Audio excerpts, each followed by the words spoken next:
Havia dois mundos completamente distintos, separados apenas por uma enorme parede que se estendia até onde a vista alcançava. De um lado estava um lugar pacífico e próspero conhecido como Paraíso, onde as pessoas podiam viver tranquilas e felizes. Do outro lado estava um lugar sombrio e arruinado chamado Inferno, repleto de criaturas monstruosas que saíam para caçar humanos quando chegava a noite. Dentro da segurança do paraíso, uma garota chamada Mimihime avisa a sua melhor amiga, chamada Tóquio, que haveria uma prova surpresa na escola. Inesperadamente, os professores anunciaram que o teste aconteceria justamente naquele dia, pegando os alunos completamente desprevenidos. Durante a avaliação, Tóquio se deparou com uma pergunta estranha projetada na tela. Você quer ir lá fora? A questão misteriosa desapareceu rapidamente, deixando-a bastante confusa e desnorteada. Depois que o exame terminou, Tóquio questionou Mimihime sobre como ela poderia ter previsto a data da prova com tanta antecedência e certeza. Ela respondeu que tudo não passou de um palpite, uma intuição. Mimihime ouviu Tóquio descrever a pergunta enigmática, e ambas ficaram curiosas sobre o que havia do outro lado da parede que cercava seu mundo. Impulsionada pela dúvida, Mimihime convenceu a amiga a acompanhá-la até a grande muralha de concreto. Lá, ela expôs suas suspeitas de que poderia existir outra realidade além do limite que conheciam. Mimihime relatou ter visões frequentes de pessoas em um lugar sombrio, e uma delas era idêntica a Tóquio. A jovem garota passou toda a sua vida dentro da área murada, acreditando que aquele era o mundo inteiro. No entanto, depois de ouvir as teorias da amiga, sua mente começou a cogitar inúmeras possibilidades sobre o desconhecido. Tóquio mal conseguia dormir, consumida pelas dúvidas. Em busca de respostas, ela procurou a diretora da escola e perguntou diretamente se havia mesmo outro mundo do lado de fora. Contrariando todas as expectativas, a diretora confirmou que sim, e que existia um lugar sujo e lamacento, povoado por criaturas assustadoras que viviam do outro lado do muro. Enquanto isso, do lado de fora, uma jovem chamada Kiriko e um garoto chamado Maru vagueavam pelas ruas em escombros à procura do lendário paraíso. Era um lugar mítico que, segundo os rumores, estava livre dos horrores do inferno. Determinados a encontrar um lar seguro, os dois haviam partido em busca desse local utópico. De maneira surpreendente, Maru era idêntico à garota Tóquio, que vivia protegida do outro lado da parede. Andando sem rumo e famintos, eles avistaram uma casa abandonada e decidiram invadir, na esperança de encontrar mantimentos. Dentro do banheiro imundo, eles se depararam com um rolo de papel higiênico e ervas daninhas, que usam para comer. Enquanto Kiriko usa o banheiro, Maru a surpreende, deixando-a irritada. Explorando a casa atrás de comida, eles encontram um casal morto de mãos dadas em cima de uma cama. Prosseguindo sua jornada pelo paraíso, os dois cruzaram com uma gangue de bandidos. Maru, para defender Kiriko por ser mulher e correr grande perigo perto dos bandidos que eram homens, demonstrou suas habilidades em artes marciais, enquanto Kiriko utilizou sua pistola de raio laser para assustar os criminosos. Determinada, ela roubou uma bateria que ela precisaria para recarregar sua arma. À noite, eles finalmente chegaram a um hotel ainda em funcionamento. A dona não possuía informações sobre o paraíso, mas permitiu que eles tomassem um banho quente e dormissem em camas limpas depois de tanto tempo na estrada. Maru revelou ter 15 anos, enquanto Kiriko falou que tinha por volta de 20. Após tomar banho, Kiriko se olha no espelho e fica com vergonha de suas cicatrizes e imagem. Voltando para a sala, ela afirma estar entusiasmada em usar sua Kirubims para matar mais monstros. A anfitriã do hotel demonstra uma cara ruim ao ouvir aquilo, mas depois de um tempo continua a fazer o jantar. Na mesa, a mulher questiona se eles possuem um relacionamento amoroso, mas Kiriko, nervosa, explica que não, e diz que ela é apenas uma guarda-costas contratada por Maru para chegar ao paraíso. Porém, Maru fica desapontado com a falta de interesse de Kiriko por ele. Kiriko fica preocupada com o comportamento de Maru e tenta animá-lo. Infelizmente, durante o jantar, a anfitriã traiçoeira drogou os hóspedes e ambos desmaiaram em sono profundo.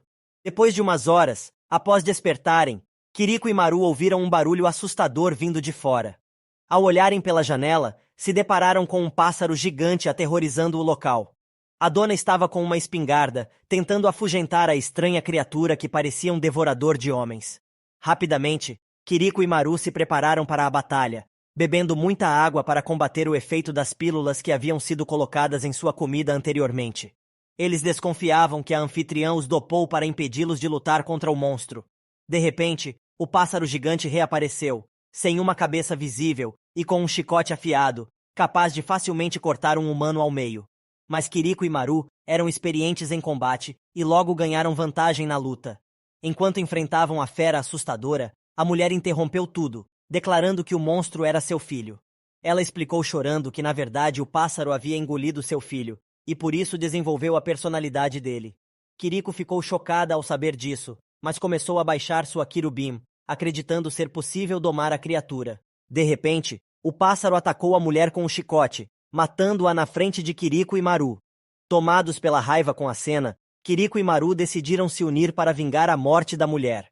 Maru se ofereceu gentilmente para ajudar Kiriko, que ficou tocada pelo gesto. Juntos eles retomaram a luta, e Maru revelou um poder surpreendente, capaz de destruir o monstro com um único golpe certeiro. No dia seguinte, Kiriko e Maru lamentaram o trágico destino da mulher, acreditando que ela realmente via o monstro como seu filho. Porém, eles sabiam que a criatura ainda era uma ameaça e precisava ser morta. Eles decidiram então seguir os rastros até o lendário paraíso e deixar o passado para trás. Após uma longa jornada, os dois finalmente chegaram a uma fazenda repleta de tomates. Eles desconfiaram que aquele poderia ser o tão sonhado paraíso que procuravam. Lá, Kiriko questionou Maru sobre seu verdadeiro objetivo na busca pelo paraíso. Maru então revelou ter sido incumbido de uma missão secreta: encontrar seu sósia no paraíso e injetar uma substância misteriosa contida em uma garrafa, de modo a salvar muitas vidas. Surpresa, Kiriko perguntou se Maru estava disposto a arriscar tudo pela missão. Ele confirmou seu compromisso e pediu a ajuda da companheira. Ela concordou, com a condição de que ele prometesse sobreviver. Seguindo as pistas, eles finalmente encontraram uma aldeia agrícola, onde os moradores cultivavam tomates após a catástrofe no passado. Por causa disso, o local ficou conhecido como Paraíso dos Tomates. Para surpresa de Maru, os aldeões não pareciam impressionados com sua semelhança com a garota do paraíso. Desapontados por não obter mais pistas, eles exploraram a área e acharam uma caixa misteriosa, com uma marca similar à da Kirubim de Kiriko. Intrigados, imaginaram que ela poderia estar conectada ao paraíso e ao poder do artefato. Porém, não havia respostas sobre como a caixa foi parar ali. Sem mais opções, os dois decidiram voltar ao ponto de partida. No barco de regresso, Maru expressou tristeza por não ter encontrado o paraíso e declarou seus sentimentos por Kiriko, tentando beijá-la. Ela então revelou um grande segredo. Apesar de ter corpo de mulher, seu cérebro pertencia a um homem. Essa descoberta chocou Maru, mas explicou alguns comportamentos estranhos dela. Kiriko conta a Maru sobre seu passado, retrocedendo 5 anos, quando o mundo já convivia há uma década com os monstros devoradores de homens. As pessoas haviam reconstruído casas e se adaptado à nova realidade. Órfãos, Kiriko e seu irmão Haruki foram morar em um orfanato e trabalhar nas corridas de kart elétrico, uma forma de ganhar dinheiro para o sustento. Kiriko era piloto talentosa, competindo para ajudar o irmão e as outras crianças. Certa vez, 2 bandidos tentaram entrar com ingressos falsos, e Haruki tentou impedir, sendo derrubado. Nesse mundo pós-apocalíptico, a lei não existia. Quando os criminosos iam matá-lo, um homem chamado Robin apareceu e salvou Haruki. Robin ensinou uma lição importante sobre observação e uso das ferramentas disponíveis. Deixou Haruki ficar com o crédito pela captura dos bandidos. Robin cuidava das crianças com frequência e era admirado por Haruki. Após receber a recompensa, Haruki retornou ao orfanato, onde Kiriko machucara o braço. Ela era atendida por um médico de barba, que supostamente conduzia experimentos com os monstros. Robin alertou Haruki sobre os perigos desse homem. À noite, com frio, Kiriko pediu para dormir abraçada ao irmão, deixando-o tímido. Um devorador de homens foi avistado e um grupo se preparou para combatê-lo. Haruki decidiu se juntar à luta, usando a Kirubim que construiu. Haruki passou a treinar suas habilidades de tiro, após ajudar a eliminar o monstro. Robin ficou bravo, pois perdera a irmã na catástrofe, e não queria que Haruki corresse riscos.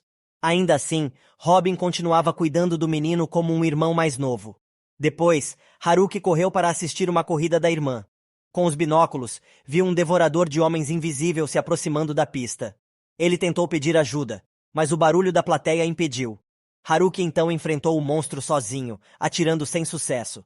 Em seguida ele foi capturado pela fera, e no mesmo instante, Kiriko viu o irmão preso na boca do devorador e parou seu kart, pedindo ajuda. Ela acelerou em direção ao monstro, gritando por Haruki. Conseguiu retirá-lo, mas apenas metade do corpo foi salvo. Emocionada, Kiriko lembrou o passado e chorou. Haruki teve um pesadelo no hospital, onde a irmã fora morta pelo monstro enquanto ele não a salvava. Ao acordar exausto, não reconheceu seu reflexo e gritou por Kiriko. Os médicos o acalmaram e acreditaram que ele não aceitara a morte da irmã, tratando-o como se fosse ela. Questionando as enfermeiras, Haruki descobriu que um médico de barba fizera a cirurgia, mas Kiriko morrera e o doutor sumira. Haruki não entendia como ambos foram parar no hospital, e ele lembra de ter visto a irmã viva antes do coma. 4 meses depois, já recuperado, Haruki deixou o hospital para investigar a verdade. Descobriu que Robin fora dado como morto, com muitos desaparecimentos na região. No orfanato, amigos haviam partido sem pistas. Triste, Haruki pensou que Robin poderia estar vivo em outro lugar. Assumiu a identidade da irmã Kiriko e passou a trabalhar como guarda-costas, seguindo empregadores para tentar encontrá-lo. 4 anos se passaram assim, até conhecer Maru. O surpreendente passado de Kiriko chocou Maru, mas ele acabou acreditando, em um mundo de monstros onde nada parecia impossível. Ainda assim, não sabiam como se referir um ao outro apropriadamente, pois ele costumava chamá-la de Maninha. Um grito próximo os alertou para um devorador de homens no barco, interrompendo a conversa.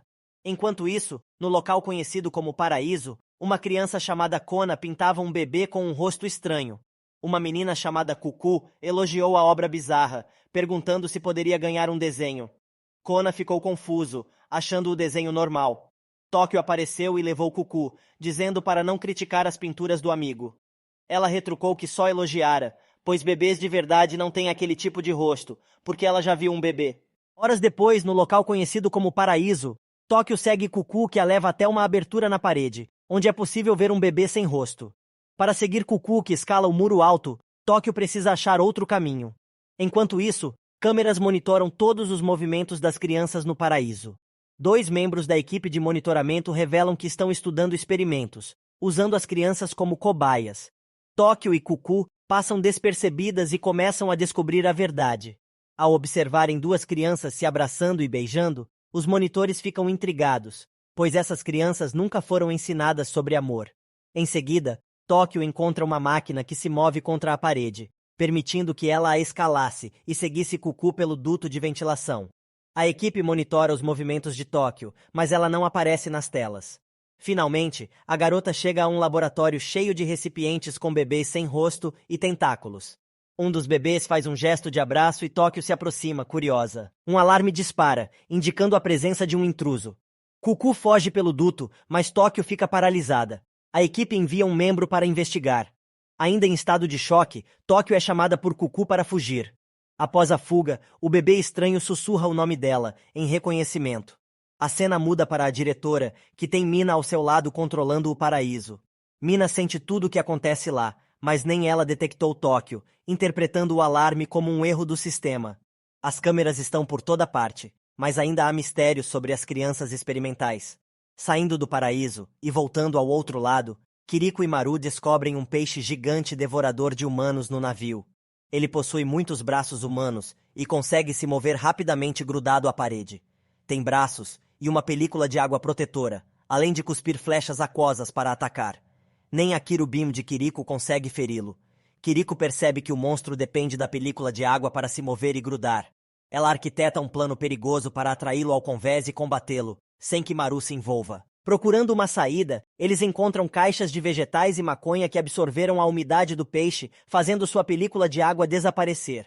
O monstro vira um peixe comum e ressecado. Quando Maru toca nele, ele emite um gás branco e morre, evidenciando o poder de Maru. Em agradecimento, o capitão oferece uma recompensa, mas Kiriko recusa, afirmando que só estavam salvando a própria vida. Ela mostra a Kirubim, perguntando se o capitão reconhece a marca. Um tripulante aponta uma pista. Seguindo pela estrada, avistam um prédio com o logotipo informado. Animados com a nova direção, partem para investigar, e descobrem que o tripulante confundiu a marca com um pássaro de uma loja de departamentos. A pista não leva a lugar nenhum, e terão que continuar a busca. Horas depois, Maru e Kiriko estavam explorando uma nova cidade, decepcionados por não encontrarem pistas sobre o paraíso. Eles encontram algumas sobremesas e param para comê-las. Enquanto isso, no paraíso, Tóquio estava revisando suas aulas quando viu Shiro levando Mimihime para um canto isolado. Lá, Shiro confessou seus sentimentos por Mimihime, dizendo que sempre desejou tocá-la intimamente. Mimihime ficou confusa, mas Shiro explicou que seus sentimentos eram sinceros. Tóquio ouviu toda a conversa e ficou pensativa sobre o que Shiro disse. Depois, foi visitar seu amigo doente, chamado Tarao, que tinha manchas escuras pelo corpo e parecia sofrer muito. Tóquio o confortou e prometeu brincar com ele quando ele melhorasse. Porém, Tarao tentou beijá-la à força, assustando-a. Kona explicou a Tóquio que era normal humanos se apaixonarem e terem desejos. À noite, ela pensou nisso, mas foi interrompida com a notícia de que Tarao tinha piorado. Tarao pediu desculpas por tê-la beijado e aconselhou Tóquio a fugir dali, pois algo perigoso estava acontecendo. Os eventos despertaram questionamentos sobre os mistérios do paraíso. Lá, crianças possuem habilidades especiais e conseguem evitar serem monitoradas. Além disso, existem bebês estranhos em um laboratório, possivelmente ligados aos monstros lá fora. Maru, muito parecido com Tóquio, tem a habilidade de derrotar monstros. Tóquio correu para visitar Tarao, que estranhamente o aconselhou a fugir, afirmando que algo perigoso iria acontecer. Confusa e abalada, Tóquio temeu que seu amigo morresse. Enquanto isso, Maru e Kiriko exploravam a nova cidade, que poderia trazer pistas sobre o paraíso. Mas Maru foi zoado por delinquentes e partiu para a briga, perdendo um dente no processo. Eles fugiram e se esconderam em um apartamento. Lá, Maru mergulhou em suas memórias, dizendo que nasceu no mesmo ano do desastre mundial e que vivia com outras crianças e adultos, porém o lugar onde moravam foi fechado. As crianças que tinham pais foram com eles, e as órfãos como Maru seguiram as crianças mais velhas pelo mundo, vivendo da coleta de lixo. Após uns anos, o líder dos órfãos foi assassinado, e ele e outras crianças foram levadas pelo homem que matou seu líder. Até que depois de um tempo, foi adotado e ensinado por Mikura sobre sua habilidade de matar devoradores de homens. Foi ela que deu a Maru a missão de ir até o paraíso. Após isto, ele conheceu Kiriko e contratou seus serviços de guarda-costas. Kiriko sai com o mapa disposta a encontrar mais pistas. No caminho, ela descobre que os criminosos ainda estão procurando Maru. Um deles diz para pararem de procurar e se juntarem ao Ministério de Reconstrução. Esse nome faz Kiriko, que ainda era Haruki, lembrar de quando Robin lhe contou que uma organização sequestrou especialistas para reconstruir e governar o mundo. Ela não esperava que ainda houvesse rumores disso. Pegando um mapa, Kiriko recarregou sua pistola e saiu preocupada com Maru. De volta ao apartamento, gritando por ele, Kiriko temia que Maru tivesse sido comido por um monstro. Desesperada, ela chorou, pois Maru era como sua família. Ele aparece e pede para ela parar de gritar. Ele estava muito bem, apreciando revistas masculinas para satisfazer suas necessidades como homem. Kiriko pede para ele não sumir assim novamente, pois ela o considera muito. Maru a confortou, prometendo nunca deixá-la. Quando Kiriko se acalmou, mostrou a ele o mapa com a localização de água 100% segura, que talvez existisse apenas no paraíso.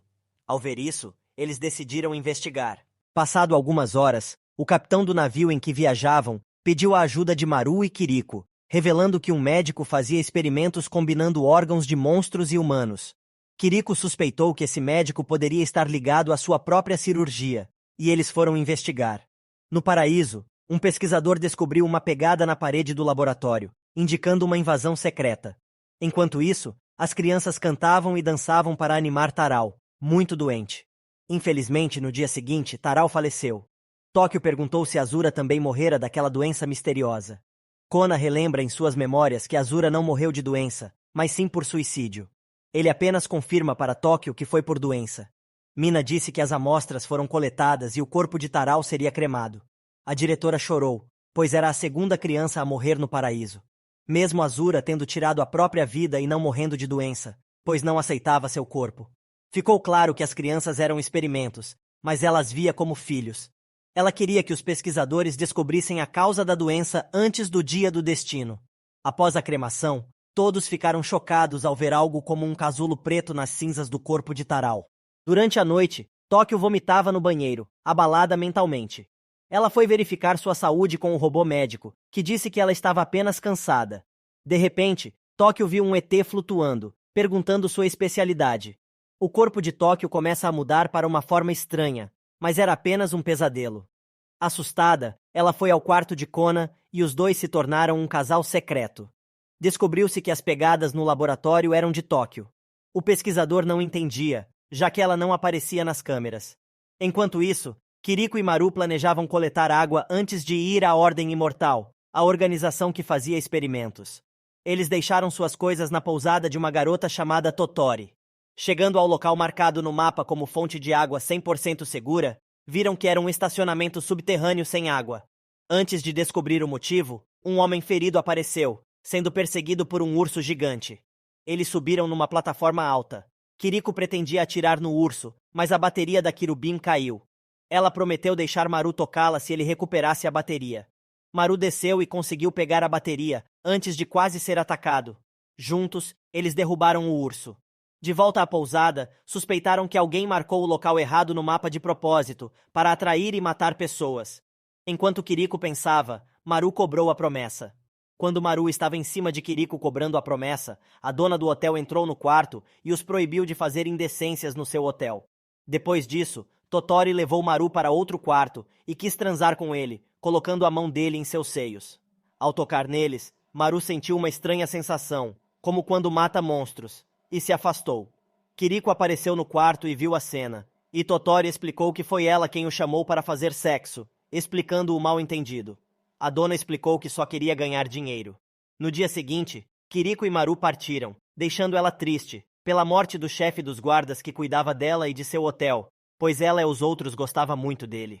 Horas depois, em uma cidade deserta, Kiriko e Maru escreveram placas dizendo que matavam devoradores de homens, com o objetivo de atrair os membros da Ordem Imortal. Enquanto esperavam alguém aparecer, pescaram peixes para comer. À noite eles acendem uma fogueira para atrair os membros da Ordem Imortal. Porém, sem saber, eles já estão sendo observados. Um dos homens vai a outro local e informa a um médico sobre a presença deles. O médico ordena que eles sejam trazidos até ele. Maru e Kiriko são levados a um lugar seguro por outro grupo. Lá eles veem placas exigindo que parem com as experiências em humanos e libertem os pacientes. Kiriko pede para falar com o médico da foto, porém ninguém o reconhece no local. Ela então questiona se eles fazem parte da Ordem Imortal. As pessoas dizem que são contra a Ordem Imortal, e eles tentam ir embora. Porém são impedidos. Kiriko então pergunta se a Ordem Imortal possui um hospital gratuito. A líder contou que membros eram trocados por máquinas neste hospital e que viu alguém mantido vivo só por máquinas, implorando para morrer. Maru e Kiriko também descobriram que a Ordem Imortal também guardava um comedor de homens. Os dois vão dormir e Maru fala que se dormirem juntos ele só vai pensar naquilo. No dia seguinte eles foram contratados para matar o comedor de homens e invadiram o prédio, indo à garagem no subsolo. Não acharam monstros, então eles acham que caíram em uma armadilha. Suspeitaram que seriam usados como cobaias. Viram um casulo em cima de um carro e depois um monstro maior. Quando o enfrentaram, ficaram encurralados por vários monstros pequenos. Kiriko foi atacada enquanto Maru desmaiou. Ela gritou por ajuda, enquanto era consumida pelos monstros até Maru acordar e beijá-la, fazendo-a sair do transe. Maru tenta beijá-la novamente e leva um tapa. Um homem armado apareceu e olhou o monstro morto. Ele disse que precisavam matar outra pessoa e se apresentou como Dr. Uzami e pediu ajuda. Do lado de fora, o grupo opositor protestava contra os experimentos em humanos da Ordem Imortal. Um manifestante jogou uma pedra nos guardas, quebrando uma vidraça. Os soldados jogam a pedra de volta, ela bate em uma placa e acerta a líder Mizuhashi, que cai de cabeça no chão. Os manifestantes xingam os soldados e levam a líder ferida embora dali. Os soldados comentam que eles estão mais agressivos e que eles tinham uma visão errada da organização. Um dos manifestantes chega para avisar a líder que Kiriko e Maru haviam matado os monstros no porão. Um careca avisa sobre a morte da líder, diz que ela sofreu muito e que ele era agradecido por ela o ter salvo da Ordem Imortal. Ele se torna o novo líder do grupo e diz que agora, como não existem mais monstros, planeja atacar a organização. Maru e Kiriko estavam com o Dr. Usami em um lugar cheio de doentes e feridos pedindo ajuda. O doutor disse que cuidariam deles e foi embora. Eles encontraram uma pessoa sem partes do corpo, como Mizuhashi havia dito. Usami pediu que a matassem, assim como fizeram com os monstros. Maru notou que a paciente olhava para ele pedindo ajuda, e questionou por que não desligavam seus aparelhos. Usami revelou que se não fosse morta por Maru, viraria um comedor de homens. Explicou que os comedores eram humanos mortos por uma doença que os transformava em monstros. Na Ordem Imortal, tentavam manter as pessoas vivas o máximo possível. Quando partes do corpo eram afetadas pela doença, precisavam ser amputadas para prolongar a vida e evitar a transformação. Maru se perguntou se mataria a mulher. Enquanto pensava, olhou suas próprias mãos. Mimihime está em um lugar escuro, e diz estar com medo e não saber onde estava, até alguém aparecer e segurar sua mão. Então ela fala que está feliz porque ele veio. Ela cantava feliz quando Tóquio apareceu, perguntando o motivo de tanta alegria. Ela diz que teve um sonho bom, mas não se lembrava dele. Maru testou sua habilidade na paciente, que pediu para ver o céu uma última vez. Maru fala que se não atenderem ao último pedido dela, ele não vai matá-la. O grupo opositor invadiu a Ordem Imortal. Uma das manifestantes mata um soldado jurando vingança pela líder morta. Um homem avisou que eles estavam vindo armados e as pessoas precisavam evacuar. Maru ouviu os gritos, mas Uzami mandou ignorar. A paciente olhava o céu azul, no limite de sua vida. E após ela realizar o seu desejo, Maru a matou, com tristeza. Uzami disse que seria mais fácil deixá-la virar um monstro, demonstrando compaixão. Kiriko olha para o tablet que a paciente usava para se comunicar e, ao ver a mensagem, entregou ao Dr. Uzami a última mensagem dela. Obrigada por me deixar morrer como humana. Obrigada por tudo. Te amo. Uzami, ao ler, começou a chorar muito. Depois disso, o Dr. Uzami mostra um acampamento onde as pessoas deveriam ir. Uzami disse que as instalações eram para a paciente, mas agora não serviam mais para nada. Revelou que só fazia aquilo porque a deixava feliz, mas agora não fazia sentido. Descobriu-se que o grupo opositor, na verdade, queria dominar tudo. E é mostrado que um monstro ficou vivo na garagem. Kiriko perguntou se alguém conhecia as pessoas na foto. Reconheceram Robin, que estudava com Uzami, mas desapareceu há 2 anos prometendo não deixar mais ninguém morrer. Kiriko ficou feliz por ele estar vivo. Maru perguntou por que Uzami demorava a enterrar o corpo. Vimos Uzami ainda com a mulher nos braços e uma arma na mão. Ele claramente pretendia tirar a própria vida para se reunir com ela, e assim faz, cometendo suicídio. Maru e Kiriko vão até o lugar do tiro e veem a cena. Maru então diz que suas mãos só trazem morte. Kiriko o anima dizendo que ele salva muitas pessoas com elas. Eles veem na mão do Dr. Uzami uma moeda com o mesmo desenho da Kirubim de Kiriko, adicionando mais pistas para encontrar o paraíso. No paraíso, Azura ensinava Kona a usar sua habilidade mental. Meshika se machucou e Azura a curou com seu poder. Em seu quarto, Azura se despedia de Kona e sumia. Kona saiu gritando por ela, até Azura usar seus poderes para prender um fio no pescoço, pretendendo se enforcar. Kona caiu da sacada, mas Azura o salvou. Kona implorou para Azura não partir, dizendo que a amava, mas Azura disse ser um sentimento diferente. Dias depois, Kona desenhava quando Tóquio se aproximou, elogiando os desenhos. No presente, após transarem, Kona disse que quem matou Azura agora viria levar Tóquio. Pessoas observavam as crianças do grupo de 14 anos. A diretora disse que o grupo de 15 anos iria para o internato. Preocupada, citou o nome de Tóquio. Do lado de fora, Kiriko disse a Maru que a moeda do Dr. Uzami poderia ser uma pista sobre o paraíso. Decidiram ir à cidade dele, só não sabiam onde ficava. Durante um terremoto, um prédio desabou. Eles foram investigar se havia algo de valor. Um homem saiu de dentro pedindo pela sua vida. Maru perguntou por que ele estava tão nervoso, e ele disse que eles pareciam bandidos. Maru ficou bravo e falou que o homem que parecia um. No paraíso, Tóquio é examinada por uma médica que pede que ela se alimente bem e não faça esforços. Mimihime e Shiro conversam e ela pergunta se ele vê algo diferente no alto. Ele diz que não. Quando ele vai embora, é mostrado que somente ela consegue ver a sombra de Azura no teto. Na sala de aula, os outros alunos perguntam por Tóquio e são informados que ela não iria às aulas por muito tempo. Tóquio aparece sendo levada pela médica. Cortando a cena, Kiriko pergunta ao homem sobre uma cidade próxima e mostra uma foto, oferecendo dinheiro por informações. Ele aceita responder, mas pede para estacionar sua van em uma calçada antes. Ele diz que conhece o lugar, mas pediu a Kirubim dela em troca. Ela não aceita e eles negociam as informações por dinheiro. Em uma reunião no paraíso, a nova assistente da diretora foi anunciada, desagradando alguns. Do lado de fora, o homem chamado Juichi contou uma história maluca de quando ficou preso em uma escola só de mulheres, que o usavam para reprodução, o chamando de varão número 11. Disse que um casal de mulheres engravidou dele, e tentou fugir, mas só ele escapou com vida. Depois de fugir, ele viu o corpo do casal pendurado do lado de fora da escola. Maru sugeriu investigarem se o bebê estava bem, mas Kiriko não acreditou na história. Ela esfrega o braço dele e verifica que o número 11 era falso. Ela ameaça atirar nele. Ele pega a van estacionada e vai embora. Com a saída da van do local onde estava estacionada, eles viram na parede o símbolo da querubim de Kiriko que o homem escondia. Num prédio abandonado, acharam uma carta revelando que ali era uma filial do Paraíso, com informações sobre os complexos principais. De volta ao Paraíso, a diretora revelou que Tóquio estava grávida. Todos ficaram surpresos, questionando quem era o pai. A diretora disse que investigariam e que nunca foi ensinado a eles sobre relacionamentos, como se a humanidade precisasse aprender isso. Disse que agora, na reta final, isso poderia abalar a academia. Juichi aparece novamente e dá uma carona a Kiriko e Maru até outra filial do Paraíso para investigar. Antes da viagem, eles veem a tatuagem real de Juichi confirmando sua história na escola das mulheres. Diz que por isso estava interessado na querubim de Kiriko, para se vingar. Ao chegar perto do local, Juichi fala que precisa conferir uma coisa em Kiriko. Então ele começa a apalpar seus seios, e vendo aquilo Maru o chutou dizendo para ele não tocar na mulher dos outros. Furiosa, Kiriko pergunta de quem ela é mulher.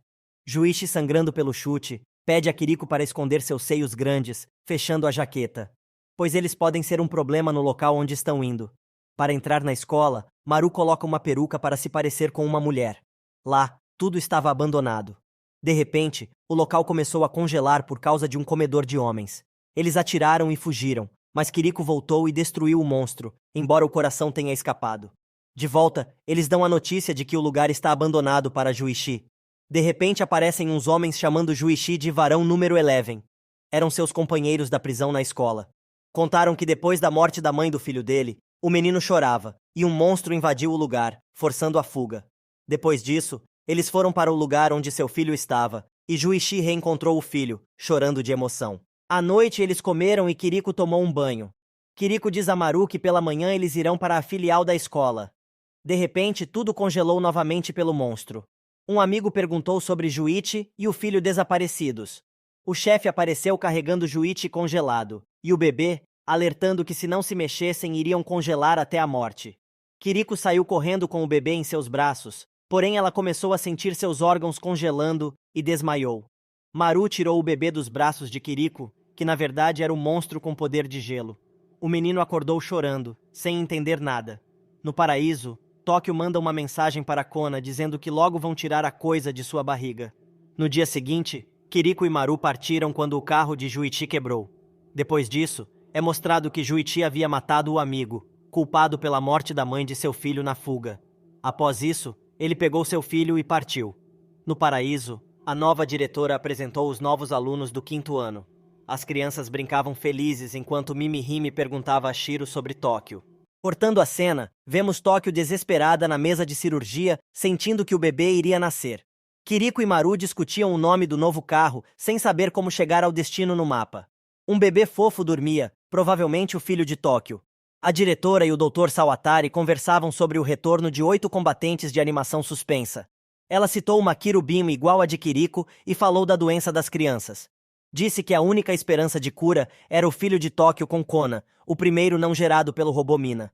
A diretora revelou seu plano de se tornar imortal, transferindo seu cérebro para um recipiente de 13 a 15 anos, como fizeram com Kiriko. Disse que tomaria o corpo da assistente até que o bebê de Tóquio tenha idade o suficiente. Sawatari parecia discordar, mas ela disse que nem Deus poderia impedi-la, motivo pelo qual a academia fora criada. Maru dormia enquanto Kiriko dirigia. Ela comeu pães velhos e pediu para Maru apagar as luzes à noite para não atrair gente ruim. Ao se levantar para desligar a luz, Maru viu fumaça e luz à distância. Decidiram investigar pela manhã. Em seguida é mostrado que Robin, o amigo que Kiriko procura, está neste local. De volta ao paraíso, Mimihime ouviu uma garota tocando e foi até ela. Tirou os óculos escuros da menina e teve alucinações, sendo presa por máquinas.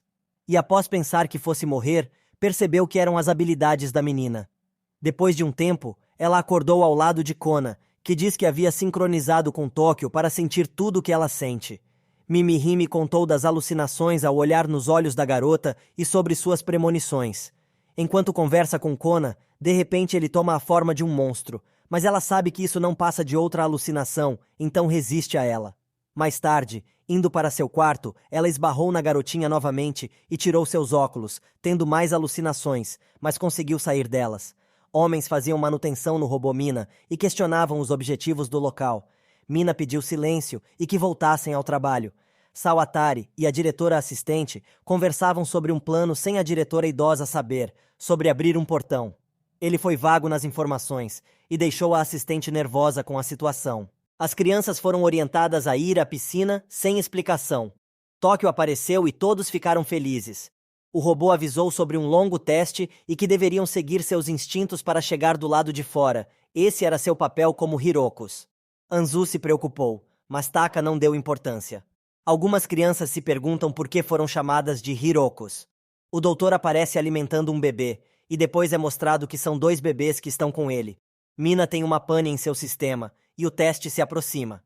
6 dias depois, Tóquio acordou procurando suas roupas que haviam sumido. Ela foi até Mimihime para pegar roupas emprestadas. De repente, ela vê que todas as crianças estavam reunidas no escuro, enquanto um robô perguntava quem queria ir para fora. Ela acorda e percebe que tudo foi um sonho. As crianças mais velhas estavam conversando, quando de repente as crianças menores olhavam para o teto repetindo perigo, enquanto o robô Mina travava. Partes do orfanato começaram a explodir. Lá fora, Kiriko e Maru descobriram uma cidade sendo reconstruída. Registraram-se e ganharam fichas, nova moeda local. O prédio do Ministério de Reconstrução estava ali, contratando engenheiros. Eles tiraram fotos e preencheram formulários para dormir no local.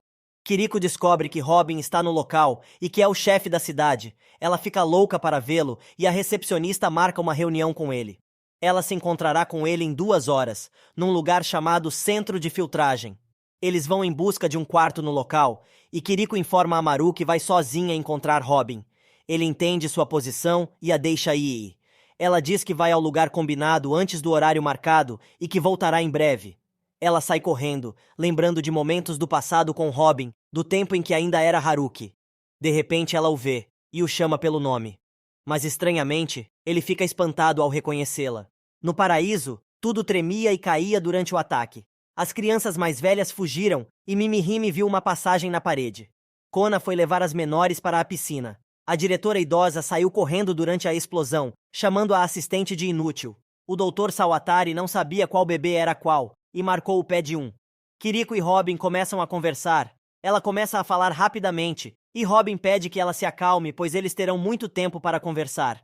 Robin diz que não acredita no que vê, pois o jeito de falar e agir é igual ao de Haruki, mas a aparência é de Kiriko. Ele também menciona o doutor que fez o transplante dela, mas que não sabe onde ele está. Robin diz que passou um tempo fora, e quando voltou para o orfanato não encontrou mais ninguém. Ela diz que conheceu o Dr. Uzami, e ele pergunta se a mulher que estava com ele ainda estava viva, mas ela diz que não. Robin começou a contar sobre a cidade, que as plantas que cresciam lá foram mudadas geneticamente para resistir a climas hostis, por isso as pessoas que lá viviam passaram a cultivá-las, e então a cidade se expandiu para o que é hoje. Robin disse a Kiriko para tomar um banho, que já havia enchido a banheira para ela e lhe forneceu toalhas limpas.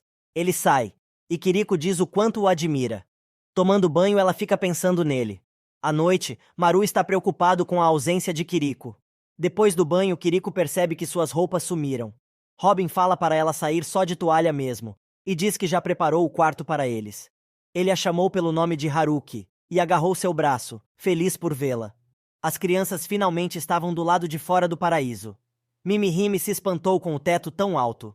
Maru saiu para comprar comida e garotas o chamavam para comer, mas ele diz que vai comer em casa. Preocupado com Kiriko, esperou por ela a noite toda. Kiriko estava presa na cama por Robin, que fazia coisas indecentes, e mandava ela se olhar no espelho e dizer seu nome.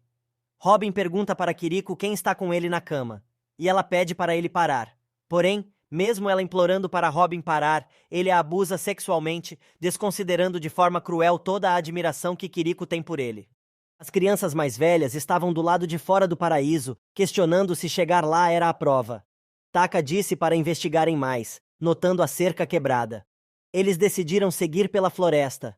Mimihime fica assustada com os animais da floresta e decide voltar com Shiro para encontrar Tóquio. Enquanto Taka e Anzu continuam a jornada do lado de fora. Os adultos decidem devolver o bebê a Tóquio. Os homens fazendo manutenção ficam surpresos ao descobrir que eram gêmeos. O Dr. Sawatari pediu para Aoshima levar o bebê com um círculo no pé, mas ele estava confuso sobre qual era, e pede para ela levar o outro. Aoshima comentou sobre os machucados do doutor, mas ele disse estar bem. Ela revelou que em breve seria executado o projeto Noah para proteger as crianças. No dia seguinte, Maru foi atrás de Kiriko, depois de 2 dias esperando. Na usina, guardas impediram sua passagem. Ele pergunta se os guardas viram uma mulher que passou por ali há 2 dias, pois a estava procurando. Eles, com deboche, dizem que ela era uma antiga paixão de Robin e que ouviram muita movimentação no quarto dele durante esses 2 dias. Maru, com raiva, tenta passar mais uma vez, mas é impedido. Ele joga os dois no rio e invade. Kiriko ainda estava amarrada, com memórias da irmã.